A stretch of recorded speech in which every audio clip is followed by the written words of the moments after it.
सुरेंद्र राजपूत, प्रधानमंत्री ने 370 400 कहा, आपने ईवीएम ईवीएम चिल्लाना शुरू कर दिया। कमाल करते हैं आप भी, जब जीतते हैं तब कुछ नहीं कहते, जैसे ही मौका मिलता है ईवीएम उठा लेते हैं आप। के शर्मा कह रहे हैं हार मान लिया आपने। दो तीन चीजें हैं। वो एक पर्सनल प्रश्न के जवाब में अधीर दा ने कोई बात कही, वो अपनी जगह पर है, लेकिन हम आपको एक दो चीजें कहते हैं मानक भाई। कहते हैं ना कि अपना सोचा होता नहीं, हरि सोचा तत्काल। तो ये अब आप कुछ भी सोचते रहिए, आप 370 की जगह 770 कर लीजिए, भाई आपको मुबारक। कल्पनाशीलता पर कोई प्रतिबंध या अभी तक मोदी जी ने टैक्स लगाया नहीं है। अभी हो सकता है लगा दें मोदी जी, इस पर भी कोई जीएसटी वीएसटी कर दें या वैट लगा दें, इनकी इच्छा है, कर सकते हैं।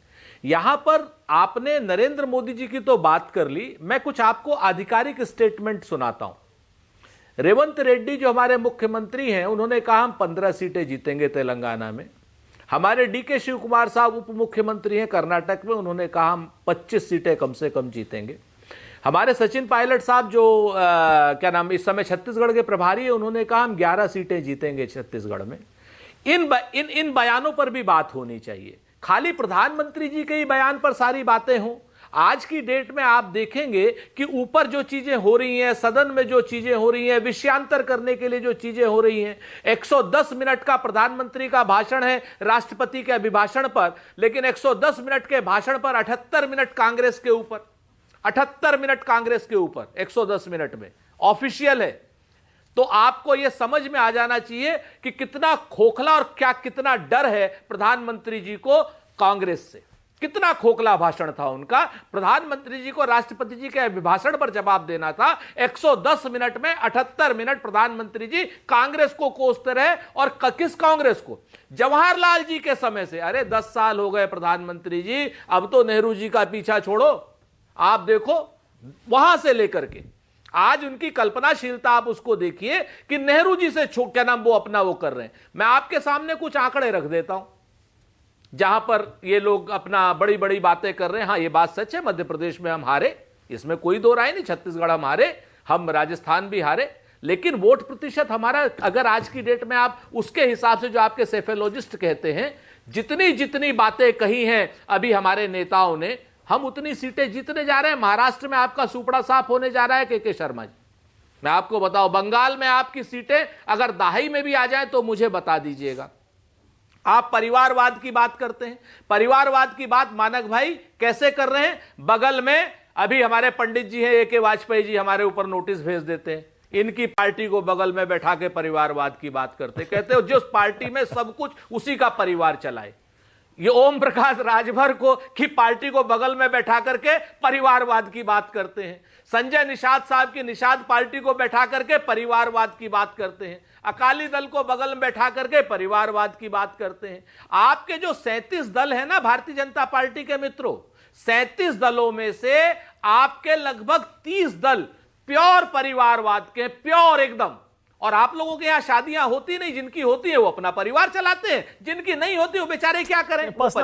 परिवारवाद नहीं कर सकते, उसमें कोई दिक्कत वाली बात नहीं है। नहीं, पर्सनल नहीं कर रहा मैं ना, मैंने सैद्धांतिक बात कही।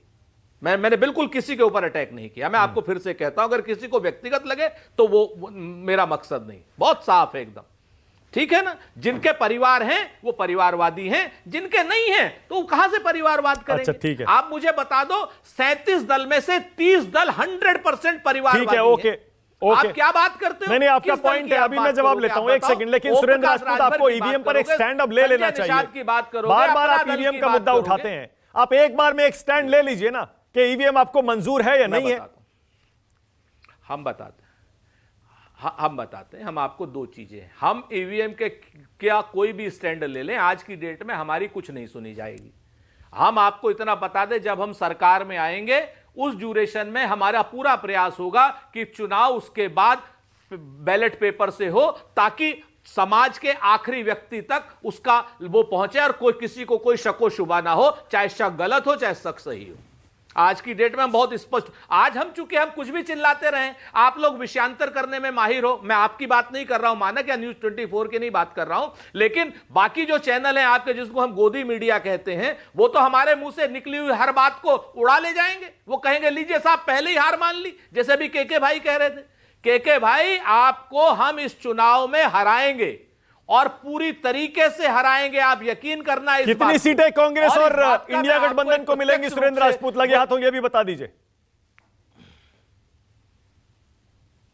हैं?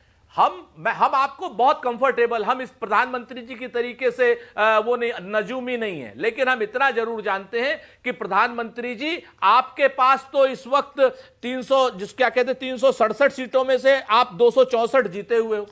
हमारे पास 264 सीट जीतने का मौका है, आपके पास नहीं है। आप मेरी बात को समझो, हम उतनी मेहनत कर रहे हैं। आज की डेट में हम बिल्कुल किसी भी सूरत में 300 के आसपास, 300 के टीएमसी पास कह रही है जाएंगे। ममता दीदी हम 40 हमारा सीटें कोई लाने हमारा की पोजीशन में नहीं है। आप जाएगा। बैठे हैं आनंद दुबे, उनकी पार्टी के संजय राउत कह रहे हैं कि आपकी 150 आ जाएगी बस, ज्यादा से ज्यादा। जी, अगर हमारी 150 आ जाएगी तो हमारे गठबंधन की अपने आप 300 से ज्यादा आ जाएगी साहब। हम तो धन्यवाद देते हैं आपको भी, संजय राउत साहब को भी। और ममता हमारे लिए बनर्जी तो को बहुत धन्यवाद अच्छी नहीं बात देंगे, आपने कही ना, वो 40 हम कह तो रही एज ए इंडिया ब्लॉक क्या, हाँ अब ममता बनर्जी 40 क्यों कह रही है? ममता बनर्जी के नेतृत्व में हम 42 की 42 सीटें जीतेंगे। बहुत बढ़िया, 42 बहुत की 42 बढ़िया, सीटें जीतेंगे। बहुत जिम्मेवारी से बढ़िया। कहते हैं इस बात क्या घुमाया है।